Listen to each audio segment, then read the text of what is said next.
Bonjour et bienvenue sur Aquitélé. Aujourd'hui, nous sommes à Izon. Alors, monsieur le maire, pourquoi vous nous accueillez ici? Écoutez, Izon a eu l'honneur d'être choisi par la région Nouvelle-Aquitaine pour accueillir une conférence annuelle, conférence de presse en particulier, concernant le Fonds Nature, qui est un fonds qui a été mis en place par le Conseil régional en lien avec la Fondation du patrimoine et qui est un fonds qui permet l'association de partenaires publics et privés pour des actions, des investissements visant à préserver la biodiversité. Izon est un territoire exemplaire de ce point de vue-là. Donc, le fait d'accueillir ce colloque, c'est important pour vous. J'ose espérer que Izon, qui a présenté un projet évidemment au Fonds Nature, sera parmi les lauréats pour être accompagné dans un projet de renaturation sur un espace qu'on appelle Portès Anglade à Izon, qui est un espace remarquable et on a besoin évidemment de ce soutien du Fonds Nature pour pouvoir aller jusqu'au bout de l'effort. Monsieur le vice-président, c'est quoi ce projet?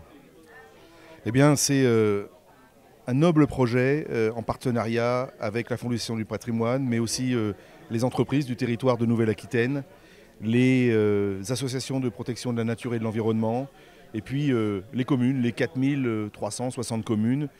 Et tous ensemble, on doit s'adapter à ce qui va nous arriver, c'est-à-dire un changement climatique fort, un dérèglement climatique, un réchauffement à 2 degrés à l'horizon 2030. Aujourd'hui, on est à 1,7 degré, mais aussi l'autre grand paramètre de la survie de l'espèce humaine sur Terre, c'est de prendre soin du vivant, de prendre soin de la biodiversité qui l'entoure, et non seulement qui l'entoure, mais de laquelle elle est complètement codépendante. Il ne peut pas y avoir plus que l'espèce humaine seule sur Terre, sinon tout simplement elle en crèvera. Donc comment on protège les espèces végétales, les champignons, le vivant dans son ensemble, bien sûr les oiseaux, les reptiles, les mammifères, qui nous servent à construire notre devenir. Il y a eu une belle étude, il y a quelques années, en 2019, qui est sortie, qui s'appelle Écobiose, qui tente à démontrer que 45% du produit intérieur brut, c'est-à-dire la production des richesses économiques de la région, est sous-tendu par le bon état des milieux aquatiques, par le bon état des écosystèmes, par le bon état de la biodiversité. S'il n'y a pas de biodiversité, s'il n'y a pas une nature en équilibre, eh bien le genre humain s'effondrera. Voilà, donc c'est une vraie responsabilité publique. Et moi, en tant qu'acteur public, aux côtés du président de région Alain Rousset, nous avons le devoir de préparer ce lendemain.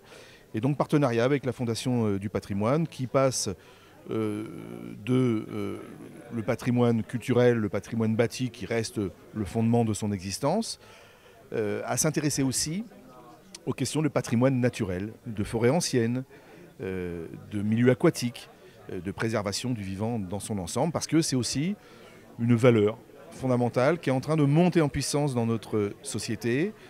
Mais c'est vrai aussi pour les entreprises qui ont bien compris que pour leurs équipes, pour leurs collaborateurs, eh bien, il faut donner du sens tous les matins pour se lever, et que avoir un récit interne autour de la nature pour une entreprise X ou Y, quand bien même elle est loin des questions de biodiversité en termes de sourcing, par exemple, ou en termes réglementaires, eh bien, c'est un bel objet de motivation pour les troupes.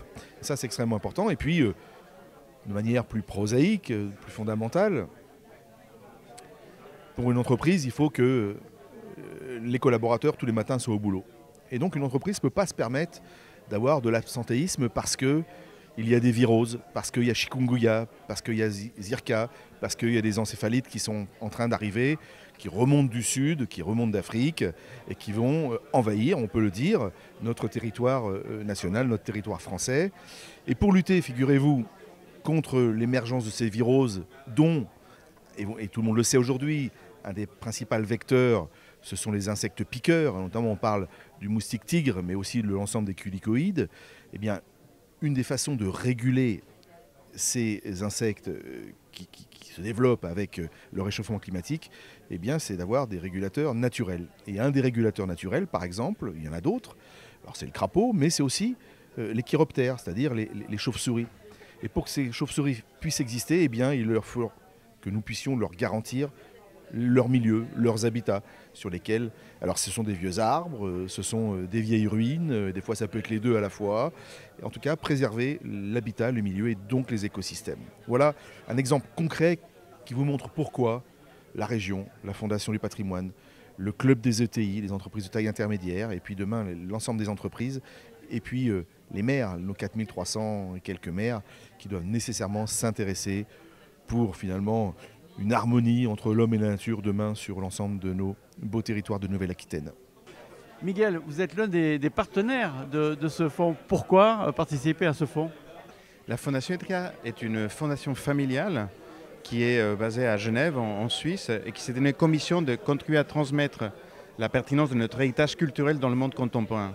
Quand je parle d'héritage culturel, c'est quoi? C'est en fait tous les savoir-faire du passé, les trésors du passé, les connaissances qui peuvent justement inspirer aujourd'hui les chercheurs, les artistes, les artisans, les jardiniers d'aujourd'hui. Et donc du coup, nous on comprend le patrimoine comme étant non seulement le patrimoine culturel, mais aussi, et c'est la raison pour laquelle la Fondation est présente aujourd'hui, les patrimoines naturels, au même titre que les patrimoines naturels, est digne de préservation. Et donc nous avons parmi nos 3 pôles de mécénat un pôle autour de la préservation du patrimoine naturel qui est donc porté par un des enfants de Gilles Triard, donc, qui est très impliqué dans la fondation. C'est une fondation familiale et donc qui a souhaité justement que l'on accompagne la Fondation du patrimoine pour le Fonds Nature en Nouvelle-Aquitaine. La Fondation Etria est donc un des premiers partenaires du Fonds Nature. Pourquoi faire partie du Fonds Nature? Eh bien parce que on considère que le patrimoine naturel, au même titre que les patrimoines culturels, a besoin d'être préservé. Pourquoi en Nouvelle-Aquitaine? Eh bien parce que la famille Etriard est originaire de ces terres-là, et donc du coup il nous semblait cohérent de participer et de contribuer à la préservation du patrimoine naturel donc en Nouvelle-Aquitaine. Monsieur Mikoulou, vous êtes l'un des partenaires essentiels de ce projet. Pourquoi venir? Alors, on est dans le domaine de la construction. On fabrique des matériaux de construction. Et il y a quelques années, on a pris conscience de l'impact qu'on avait sur notre environnement, à la fois parce qu'on impacte à travers l'acte de construire, et à la fois parce qu'on extrait des matériaux qui vont servir à construire. Et donc il y a quelques années, on a mis en place une feuille de route sur la partie RSE, y compris l'environnement, dans lequel il y a un volet biodiversité. Et on a décidé d'être impactant aussi à travers du mécénat. Et étant donné que par ailleurs, je suis actif dans le club des ETI, on a le double levier quelque part d'être entreprise et d'être aussi club d'entreprise. Et donc de communiquer à travers ces sujets pour essayer d'impacter tout notre environnement et toutes les autres entreprises pour venir, si possible, aussi devenir mécène du fonds. C'est vraiment important pour l'entreprise d'être associée à ce genre de fonds? Oui, c'est important parce que, par exemple, nos collaborateurs qui vivent en territoire, ils ont besoin de savoir aussi qu'une entreprise agit en faveur de la biodiversité locale parce qu'il faut être inclusif. Et sur nos territoires, si par exemple on agit pour la biodiversité mais que c'est loin parce que c'est pour diminuer l'impact, par exemple quand on va extraire de l'aluminium, c'est un peu théorique. Et donc on a besoin aussi d'avoir une action locale qui parle, et c'est pour ça que s'associer à ce fonds permet d'avoir de la visibilité au niveau de la région et au niveau de nos collaborateurs qui eux vivent dans la région. C'est pour s'excuser d'avoir détruit un peu la nature que vous faites participer à ce fonds? Alors c'est pas pour s'excuser, c'est plutôt pour essayer de contribuer et de réparer. C'est-à-dire que, en fait, à partir du moment où on est conscient de son impact, le but ne va pas être de chercher à refaire mieux le passé. Le passé, c'est le passé. Par contre, le présent et surtout l'avenir, c'est important. Et donc, il faut essayer de diminuer son impact et d'améliorer, si possible, et de devenir contributeur, voire régénérateur. L'entreprise finance ce genre de projet. Est-ce que c'est vraiment intéressant économiquement pour l'entreprise? Alors, économiquement, sur le point de vue strict de ce que ça va rapporter, évidemment, la réponse est non. À court terme. En revanche, si on raisonne sur le long terme, on va contribuer à restaurer la nature, on va contribuer à améliorer ce qu'on appelle les services écosystémiques. Et donc, sur le long terme, on va être plus résilient. L'entreprise va être plus adaptée et son environnement sera plus adapté aussi à notre activité. Donc sur le long terme, c'est gagnant, effectivement. Les salariés, ils sont vraiment partie prenante?